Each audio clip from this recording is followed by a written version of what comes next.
আসসালামু আলাইকুম, মোহসেনা শাওন আপনাদের সবাইকে আমন্ত্রণ জানাচ্ছি এনটিভি রাতের খবরে। সরকারি চাকরিতে প্রথম ও দ্বিতীয় শ্রেণীতে মুক্তিযোদ্ধা কোটা বাতিলের পরিপত্র অবৈধ ঘোষণা করে হাইকোর্টের রায়ের বিরুদ্ধে রাষ্ট্রপক্ষের আবেদনে কোনো সিদ্ধান্ত হয়নি। আজ মামলাটি শুনানির জন্য আসলে রিটকারীদের সিনিয়র আইনজীবী উপস্থিত নেই জানিয়ে নট টুডে রাখার আর্জি জানানো হয়। তবে অ্যাটর্নি জেনারেল এম আমিনউদ্দিন দাঁড়ালে আপিল বিভাগ তাকে নিয়মিত আপিল করতে বলেন। আদালত তাকে উদ্দেশ্য করে বলেন, রাস্তায় এত আন্দোলন কিসের? আন্দোলনের কারণে হাইকোর্টের রায় পরিবর্তন করতে হবে। পরে আদালত নট টুডে আদেশ দেন। এর ফলে আপাতত হাইকোর্টের রায় বহাল থাকলো।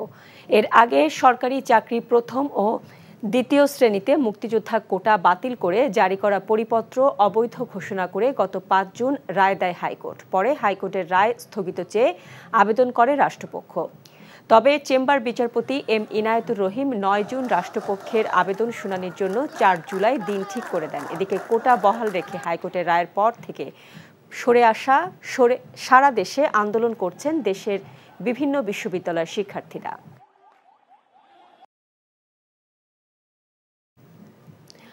সর্বজনীন পেনশন প্রত্যয় স্কিমে অন্তর্ভুক্তি বাতিলের দাবিতে চতুর্থ দিনের মতো সর্বাত্মক কর্মবিরতি পালন করছে পাবলিক বিশ্ববিদ্যালয়ের শিক্ষকরা। এতে ক্লাস পরীক্ষা সহ বিশ্ববিদ্যালয়ের সব ধরনের একাডেমিক এবং প্রশাসনিক কার্যক্রম বন্ধ রয়েছে। এদিকে আওয়ামী লীগ সাধারণ সম্পাদক ওবায়দুল কাদেরের সাথে আন্দোলনকারীদের বৈঠকের কথা থাকলেও তা হয়নি। কায়কোবাদ মাহমুদের রিপোর্ট। সার্বজনীন পেনশন স্কিম প্রত্যয় ঘোষণার পর থেকেই ক্ষোভে ফুঁসছেন পাবলিক বিশ্ববিদ্যালয়ের শিক্ষক কর্মকর্তা ও কর্মচারীরা। আর এটি বাতিলের দাবিতে সোমবার থেকে অনির্দিষ্টকালের জন্য সর্বাত্মক কর্মবিরতি পালন করছেন তারা। একাডেমিক ও প্রশাসনিক সকল কার্যক্রম বন্ধ থাকায় অচলাবস্থা বিরাজ করছে দেশের উচ্চশিক্ষার প্রতিষ্ঠানগুলোতে। ক্লাস পরীক্ষা দাপ্তরিক কাজ বন্ধ থাকায় চরম ভোগান্তিতে পড়েছেন শিক্ষার্থীরা। আশঙ্কায় রয়েছেন সেশন জটের। অন্যদিকে প্রত্যয় স্কিমকে বৈষম্যমূলক ব্যবস্থা বলে অভিযোগ করেছেন শিক্ষকরা। তাদের দাবি, এই স্কিম চালু হলে আর্থিক ক্ষতিতে পড়বে পাবলিক বিশ্ববিদ্যালয়ের শিক্ষক সমাজ। আমরা যে যৌক্তিক আন্দোলন করছি, অর্থমন্ত্রী যেটি বলেছেন সেটিকে আমরা প্রত্যাখ্যান করেছি। অর্থ মন্ত্রণালয় থেকে যে প্রজ্ঞাপন জারি করা হয়েছে সেটি শুভঙ্করের ফাঁকি এবং প্রতারণার ফাঁদ, সেটিকে প্রত্যাখ্যান করেছি। প্রত্যয় স্কিমের ফলে মেধাবীরা শিক্ষকতা পেশায় আসতে নিরুৎসাহিত হবে এমন আশঙ্কা জানিয়ে শিক্ষকদের সংগঠন দাবি জানায় স্বতন্ত্র পেনশন ব্যবস্থার। এদিকে আওয়ামী লীগ সাধারণ সম্পাদক ওবায়দুল কাদেরের সাথে শিক্ষক নেতাদের বৈঠক হয়নি। আপাতত স্থগিত, মিটিংটা হবে। শিক্ষামন্ত্রী মহোদয়ের সাথে কথা হচ্ছে, কিন্তু উনি এখন পর্যন্ত আমাদেরকে ডাকেন নাই। ডাকলে আমরা অবশ্যই আলোচনা যাব। সমাধান না হওয়া পর্যন্ত আমাদের যে ৩ দফা দাবি সে বিষয়ে আমরা অনড়, আমরা সেখানে অবস্থান করব। সমাধান না হলে আমরা আন্দোলনে থাকব। দাবি আদায় না হওয়া পর্যন্ত কর্মবিরতি চলবে বলে জানান শিক্ষকরা। Kaykobad Mahmud, NTV news, Dhaka. এখন জন্ম সনদ দিয়ে খোলো বিকাশ স্টুডেন্ট অ্যাকাউন্ট। নিজের বিকাশ নিজে কর। ক্ষমতার অপব্যবহার ও দুর্নীতি করে সম্পদ করার অভিযোগে একের পর এক সরকারি কর্মকর্তাদের সম্পদ জব্দ করার আদেশ দিচ্ছে আদালত। এবার রাজস্ব বোর্ডের আরেক কমিশনার মোহাম্মদ এনামুল হকের ৯তলা বাড়ি, ২টি ফ্ল্যাট, ৩টি বাণিজ্যিক স্পেস এবং বাড্ডা ও গাজীপুরের জমি জব্দ করার নির্দেশ দিয়েছে আদালত। তদন্তে রাজস্ব কর্মকর্তা মতিউরের আরও ৮৬৬% জমির সন্ধান পেয়েছে দুর্নীতি দমন কমিশন। আর খামারবাড়ি ও মৎস্য ঘের সহ সাবেক আইজিপি বেনজিরের ২৫ একর জায়গা জিম্মায় নিয়েছে বান্দরবান জেলা প্রশাসন। বিস্তারিত জানাচ্ছেন শফিক শাহীন। একের পর এক সরকারি কর্মকর্তাদের দুর্নীতির চিত্র বের হয়ে আসছে আদালতের মাধ্যমে। যেসব কর্মকর্তা দুর্নীতির বিরুদ্ধে অবস্থান নিয়ে সরকারি কোষাগারে অর্থ জমা করার কথা, সেই সব সরকারি কর্মকর্তা ব্যবসায়ীদের জিম্মি করে ঘুষের মাধ্যমে নিজেদের সম্পদের পাহাড় গড়েছেন। তাদের একজন customs valuation and internal audit বিভাগের কমিশনার মোহাম্মদ এনামুল হক। বসুন্ধরার জি ব্লকে ৯তলা বাড়ি, বনানী ও কাকরাইলে 2টি ফ্ল্যাট, মোহাম্মদপুরে 3টি বাণিজ্যিক স্পেস, গুলশানে কার পার্কিং এবং বাড্ডা ও গাজীপুরে জমি কিনেছেন, যা জব্দের নির্দেশ দিয়েছেন আদালত। এদিকে সাবেক পুলিশ প্রধান বেনজির আহমেদ ও তার স্ত্রী কন্যার নামে থাকা বান্দরবানের খামারবাড়ি ও মৎস্য ঘের সহ 25 একর জায়গা জিম্মায় নিয়েছে বান্দরবান জেলা প্রশাসন। আদালতের নির্দেশনা মোতাবেক জেলা প্রশাসকের রিসিভার নিয়োগ করেছে। আজকে আমরা আমাদের রিসিভার কমিটি যেটি আছে সেটি এখানে এসে পরিদর্শন করেছে, বাকি দেখভাল কমিটি করবে। গণমাধ্যমে বেনজির পরিবারের অঢেল সম্পদের তথ্য বের হওয়ার পর তদন্তে নামে দুর্নীতি দমন কমিশন। হাজার বিঘা জমি, রিসোর্ট, বাড়ি, প্লট, ফ্ল্যাট এবং মাছের খামার জব্দ করে তত্ত্বাবধায়ক নিয়োগের আদেশ দেন আদালত। এসব সম্পদের বৈধ আয়ের তথ্য জানতে সম্পদের হিসাব চেয়ে দুর্নীতি দমন কমিশন নোটিশ পাঠিয়েছে বেনজির পরিবারকে। এদিকে বহুল আলোচিত সমালোচিত রাজস্ব বোর্ডের সদস্য মতিউর রহমান ও তার স্ত্রী সন্তানদের নামে থাকা 866% জমি ও ঢাকার 4টি ফ্ল্যাট জব্দের আদেশ দিয়েছেন আদালত। এছাড়া সম্প্রতি রাজস্ব বোর্ডের প্রথম সচিব কাজী আবু মাহমুদ ফয়সল ও তার পরিবার সদস্যদের সম্পদ জব্দের আদেশ দিয়েছেন আদালত। Shafiq Shahin, NTV news, Dhaka. এখন জন্ম সনদ দিয়ে খোলো বিকাশ স্টুডেন্ট অ্যাকাউন্ট। নিজের বিকাশ নিজে কর। সরকারি কর্মকর্তাদের দুর্নীতি নিয়ে সরাসরি কোনো আলোচনা না হলেও সচিব সভায় গুরুত্ব পেয়েছে শুদ্ধাচার ও সুশাসন ইস্যু। দ্রুততম সময়ে সরকারি কর্মচারী আচরণ বিধিমালার সংশোধনী আনতে নির্দেশ দেওয়া হয়েছে বলে জানিয়েছেন মন্ত্রিপরিষদ সচিব মাহবুব হোসেন।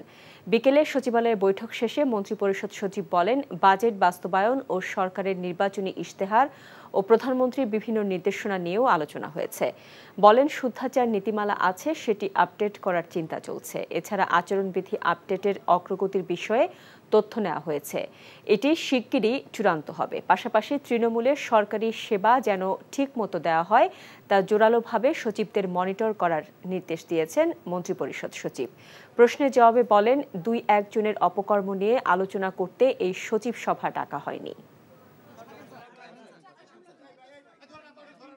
আমরা শুদ্ধাচার বিষয়ে কিছু আলোচনা করেছি, আমরা বাজেট বাস্তবায়ন নিয়ে আমরা আলোচনা করেছি। আমাদের যে শুদ্ধাচারণ নীতিমালাটি এখন আছে, যে এইটি আমরা কিন্তু এখন একটা আপডেট করার চিন্তা ভাবনা করছি। সেটা যে আচরণ বিধি ছিল 1979 সালের, তো ওইটিকে আপডেট করার কার্যক্রম চলতেছিল। সেটির অগ্রগতি কি সেটি আমরা জেনেছি এবং আমরা আশা করছি যে খুব দ্রুতই সেটা হয়তো ফাইনাল হয়ে যাবে। মালয়েশিয়া যেতে না পারা 17,000 কর্মীর টাকা 15 দিনের মধ্যে ফেরত দেওয়ার নির্দেশ দেওয়া হয়েছে বলে জানিয়েছেন প্রবাসী কল্যাণ ও বৈদেশিক কর্মসংস্থান প্রতিমন্ত্রী শফিকুর রহমান চৌধুরী। আজ প্রবাসী কল্যাণ ও বৈদেশিক কর্মসংস্থান মন্ত্রণালয়ের মালয়েশিয়া পরিস্থিতি নিয়ে আয়োজিত ব্রিফিংয়ে তিনি একথা জানান। প্রতিমন্ত্রী বলেন, তদন্ত কমিটির অনুসন্ধানে দেখা গেছে 100টি রিক্রুটিং এজেন্সির কমবেশি সবাই মালয়েশিয়ায় গত 31 মে আরও প্রায় 17,000 কর্মী মালয়েশিয়া পাঠাতে ব্যর্থ হয়েছে। শফিকুর রহমান জানান, আগামী 18 জুলাইয়ের মধ্যে ক্ষতিগ্রস্ত ওই মানুষদের টাকা সংশ্লিষ্ট রিক্রুটিং এজেন্সি ফেরত না দিলে আইনগত ব্যবস্থা নেওয়া হবে।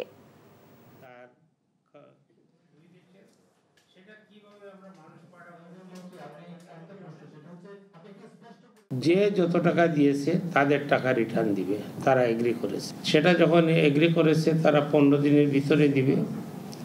আমরা বলেছি যে ডেডলাইন 15 তারিখ, 15 দিনের ভিতরে যদি আপনারা না দেন তাহলে আপনাদের ব্যাপারে, আপনাদের যে দিতে পারবে না তাদের ব্যাপারে আমরা আইনানুগ ব্যবস্থা গ্রহণ করব, কাউকে ছাড় দেওয়া হবে না।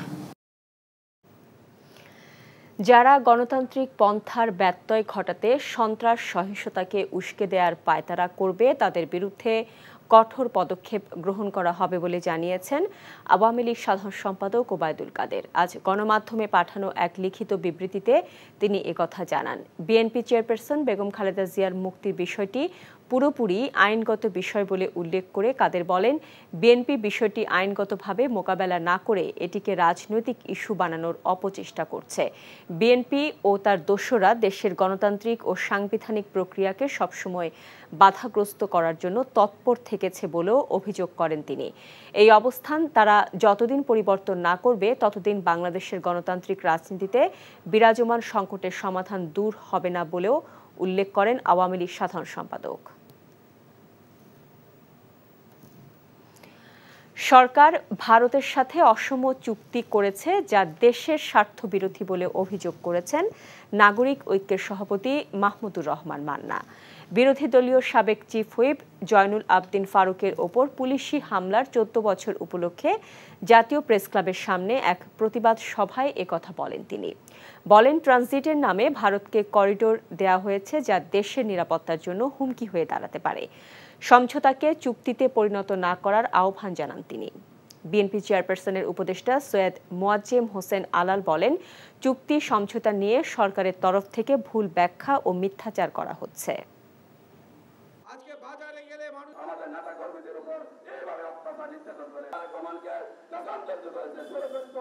ট্রানজিট বলে কোনটাকে? এক দেশ থেকে ঢুকবে, মাঝখানে আর এক দেশ হয়ে আরেকটি দেশে চলে যাবে, সেইটা হলো ট্রানজিট। কিন্তু আজকে ভারত কি চাচ্ছে? ভারতের সঙ্গে সরকার কি চুক্তি করেছে? ভারত থেকে ট্রেন আসবে, বাংলাদেশ হয়ে আবার ভারতে গিয়ে ঢুকবে। এটা ট্রানজিট না, এটা হচ্ছে করিডোর। বাংলাদেশ কারো করিডোর হিসেবে ব্যবহৃত হতে পারে না। যখন স্মারক স্বাক্ষর করা হয় তার মানেই বোঝানো হয় যে এটা চুক্তিতে গড়াবে। অতএব আমরা বলছি এটা বাতিল করেন। পরিণতি খারাপ হবে এক কথায়। ট্রানজিটের পাশাপাশি যেরকম করে স্যাটেলাইট চুক্তি করা হয়েছে, আমার দেশের মধ্যেকার সমস্ত গোপন তথ্য ভারতের কাছে চলে যাবে। কেন যৌথ তার সাথে স্যাটেলাইট চুক্তি করতে হবে? ষষ্ঠ উপজেলা পরিষদ নির্বাচনে নির্বাচিত অর্ধেক চেয়ারম্যান কোটিপতি এবং সম্পদশালীরাই বেশি নির্বাচিত হয়েছেন। জাতীয় প্রেস ক্লাবের সংবাদ সম্মেলনে সুশাসনের জন্য নাগরিক সুজন এই তথ্য তুলে ধরে। সুজনের বিশ্লেষণ বলছে, নির্বাচনে রাজনৈতিক দল এবং ভোটারদের মধ্যে অনাস্থা যেমন বেড়েছে, তেমনি ছিল টাকার প্রভাব। নিয়ামুল আজিজ সাদেকের রিপোর্ট। ষষ্ঠ উপজেলা পরিষদ নির্বাচনে অংশ নেয়া চেয়ারম্যান প্রার্থীদের মধ্যে ৭৭% পেশায় ব্যবসায়ী, যাদের বেশিরভাগই জয়ী হয়েছেন। সংবাদ সম্মেলনে এমন বিশ্লেষণ তুলে ধরেন সুজনের কেন্দ্রীয় সমন্বয়কারী দিলীপ কুমার সরকার। প্রতিদ্বন্দ্বী প্রার্থীদের মধ্যে ৬৭.৬৬% ছিলেন ব্যবসায়ী, আর নির্বাচিতদের মধ্যে আমরা দেখছি ৭৬.৬০% ব্যবসায়ী। এই প্রবণতা থেকে আমরা দেখছি যে ব্যবসায়ীরা এখন নির্বাচনের দৌড়ে তারা এগিয়ে আছেন। বিশ্লেষণে দেখা যায় মোট ৪৭০ জন নির্বাচিতদের মধ্যে ২২৭ জনের সম্পদ কোটি টাকার উপরে। বিজয়ীদের মধ্যে ৩৩.৪৪% ঋণ গ্রহীতা এবং ৮৯.১৫% ক্ষমতাসীন দলের। সংবাদ সম্মেলনে সুজনের সম্পাদক বলেন, উপজেলা নির্বাচনের উপর আস্থাহীনতা ছিল দল ও ভোটারদের মধ্যে। উপজেলা নির্বাচন হয়েছে, একতরফা নির্বাচন হয়েছে এবং এই একতরফা নির্বাচনে বিরোধী দল বর্জন করেছে এবং একই সাথে আমাদের যে ভোটাররাও তাদের অনীহা প্রদর্শন করেছে, কারণ ভোটার উপস্থিতি ছিল, যে যা বলা হয়েছে তা ছিল কিনা এই যে ৩০%, ৪০% এই পর্যায়ের এবং ৫০% নয়। পলিসি রিসার্চ ইনস্টিটিউটের পরিচালক আহসান এইচ মনসুর বলেন, উপজেলা চেয়ারম্যানদের ক্ষমতা নেই, বাজেটও অপ্রতুল। এদিকে মনোযোগ দিতে হবে সবার আগে। ক্ষমতাটা হচ্ছে উপজেলা নির্বাহী ইউনিয়নের হাতে এবং জেলা লেভেলের ডিসির হাতে। জেলা পরিষদ চেয়ারম্যানের হাতে কিন্তু কোনো ক্ষমতা নাই। উপজেলা পরিষদের আর্থিক সক্ষমতা নাই, এই জায়গাটা তো জোর দিতে হবে। অর্থাৎ অ্যালোকেশন অফ রিসোর্সগুলো তাদের হাত দিয়ে বরাদ্দ করতে হবে। এটা শুধু ওই বরাদ্দ নয়, যে কিছু কিছু ক্ষেত্রে। সুজনের মতে নির্বাচন কমিশন নিয়ম রক্ষায় নির্বাচন করে যাচ্ছেন, যেখানে জনমানুষের আশা আকাঙ্ক্ষার প্রতিফলন কম। Niyamul Aziz Sadek, NTV news, Dhaka. তিস্তা বাংলাদেশের নদী, এর ব্যবস্থাপনা বিষয়ক সিদ্ধান্ত বাংলাদেশই নেবে, এমন মন্তব্য করে ঢাকায় নিযুক্ত চীনের রাষ্ট্রদূত ইয়াও ওয়েন বলেছেন, বাংলাদেশ যে সিদ্ধান্তই নিক চীন তা স্বাগত জানাবে। জাতীয় প্রেস ক্লাবে diplomatic correspondents association of Bangladesh DCAB আয়োজিত আলোচনা অনুষ্ঠানে চীনা রাষ্ট্রদূত একথা জানান। প্রধানমন্ত্রী শেখ হাসিনার আসন্ন চীন সফর দুই দেশের যৌথ উন্নয়নে নতুন মাত্রা যোগ করবে বলে উল্লেখ করেন তিনি। তিস্তায় বাঁধের ব্যাপারে বাংলাদেশ কোন পক্ষে যাবে এটা তাদের ব্যাপার, তবে যেই সিদ্ধান্তই বাংলাদেশ নেবে আমরা তাকে সম্মান জানাবো, কিন্তু আমরা বিশ্বাস করি এতে আমাদের দুই দেশেরই সমান স্বার্থ রয়েছে।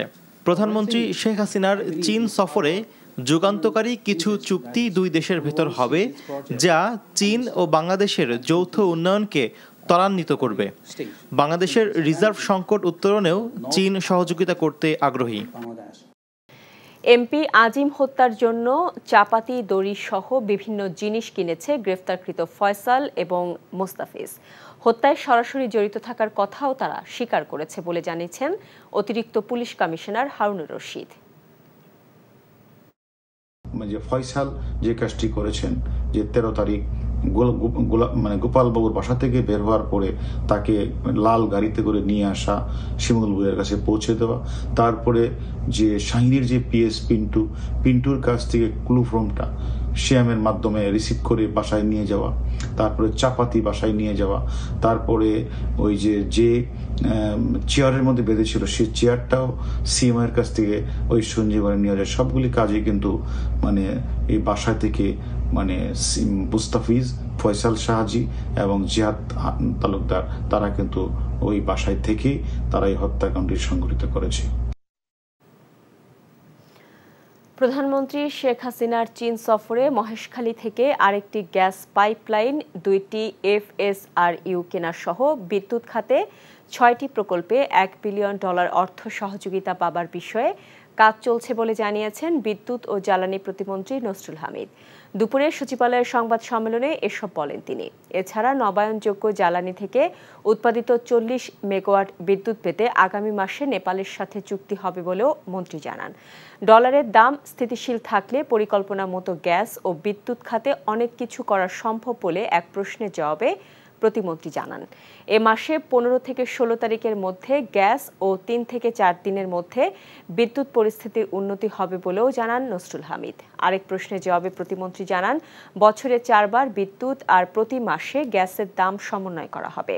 গভীর সমুদ্রের গ্যাস উত্তোলনে অর্থাৎ অফশোর বিডিংয়ে অনেকে আগ্রহ দেখানোয় সেপ্টেম্বরের পরও সময় বাড়ানো হতে পারে।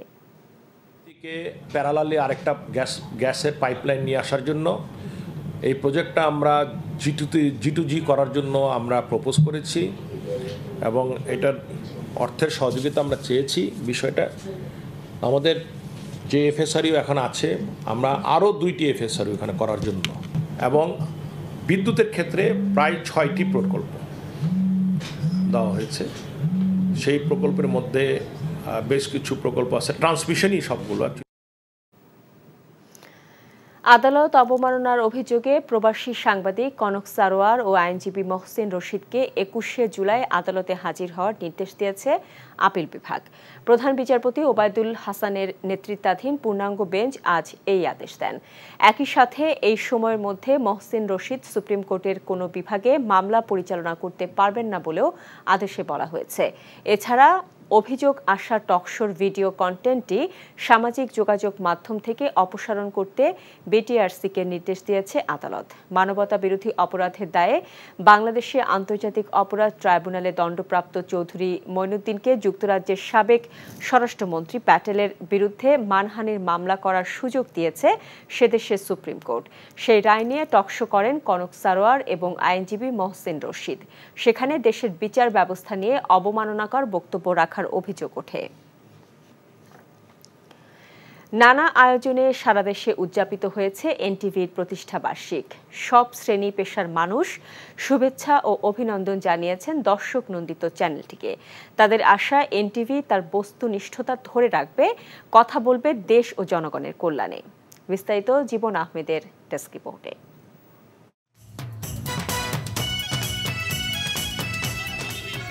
হাঁটি হাঁটি পা করে 21 পেরিয়ে 22 বছরে পা রাখল দেশের জনপ্রিয় স্যাটেলাইট টেলিভিশন চ্যানেল এনটিভি।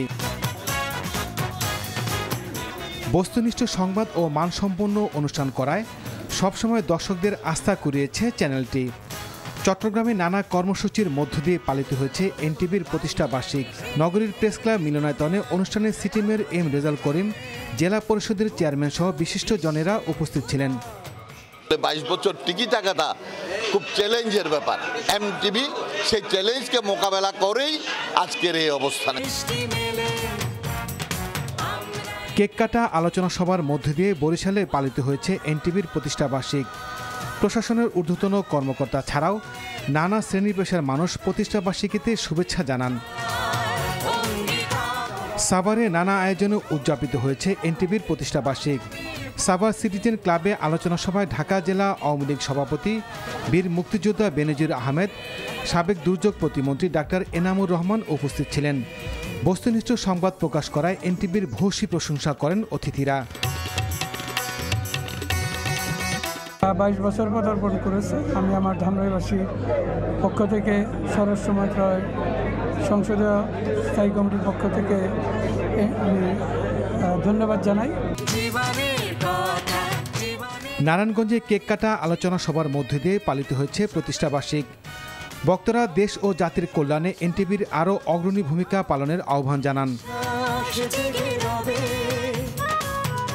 এনটিভির 22 বছর পদার্পণ উপলক্ষে ঠাকুরগাঁয়ে আলোচনা সভা, কেক কাটা ও র্যালি অনুষ্ঠিত হয়েছে। কারো মুখপাত্র নয়, বস্তুনিষ্ঠ সংবাদ ও মানসম্পন্ন অনুষ্ঠান নিয়ে এনটিভি সামনে এগিয়ে যাবে বলে আশাবাদ জানান বিশিষ্টজনেরা। 22 বছর পদার্পণ উপলক্ষে কুষ্টিয়ায় আলোচনা সভায় বক্তারা এনটিভির সাফল্য কামনা করে আগামীতে দেশ ও জাতির কল্যাণে এগিয়ে আসবে বলে আশাবাদ ব্যক্ত করেন। কেরানীগঞ্জে নানা কর্মসূচিতে পালিত হয়েছে দর্শকনন্দিত এনটিভির 22 বছর পদার্পণের অনুষ্ঠান। প্রশাসনের ঊর্ধ্বতন কর্মকর্তা ছাড়াও নানা শ্রেণী পেশার মানুষ অনুষ্ঠানে উপস্থিত ছিলেন। জীবন আহমেদ, এনটিভি নিউজ ডেস্ক। মুক্তিযুদ্ধের নৈতিক শিক্ষাকে ধারণ করে পুলিশ সদস্যদের দেশ এবং জনগণের স্বার্থে নিরলস কাজ করার আহ্বান জানিয়েছেন আইজিপি চৌধুরী আব্দুল্লাহ আল মামুন।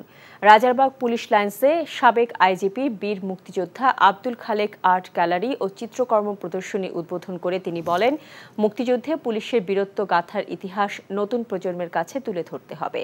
পরে মুক্তিযুদ্ধে পুলিশ বাংলাদেশ পুলিশ একাডেমি গ্রন্থের মোড়ক উন্মোচন ও চিত্রকর্ম প্রদর্শনী পুরস্কার বিতরণ করা হয়। অনুষ্ঠানে ইমিরেটার্স অধ্যাপক হাশেম খান, ডিএমপি কমিশনার হাবিবুর রহমান ও অন্যরা বক্তৃতা করেন।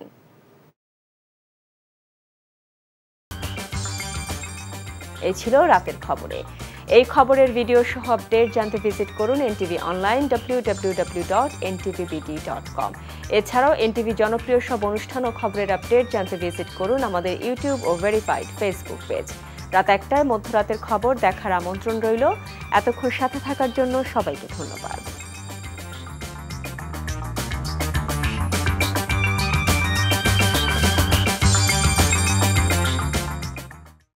ভাই সিদ্ধান্ত লই হেলাইছে বিয়ার কাম কা সারি হেলাই কি এখন হবে আন্নের লাও এবারিত মাসের 20 দিন ছাগল খাম ফ্রি। আলহামদুলিল্লাহ বিয়া হয়ে গেছে।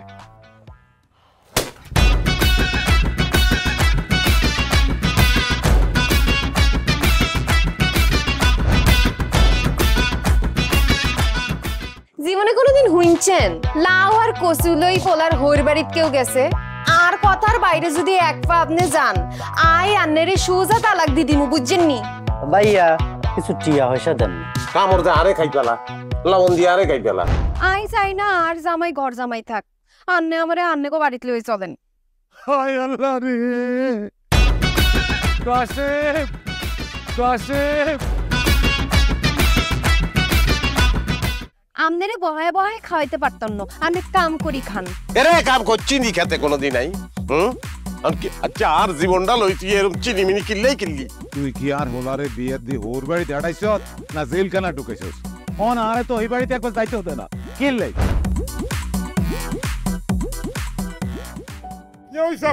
আরে তোর কথা বলতে বলতে মনে হচ্ছে অন জ্ঞানে ফিরেন না। আব্বা আরে আব্বা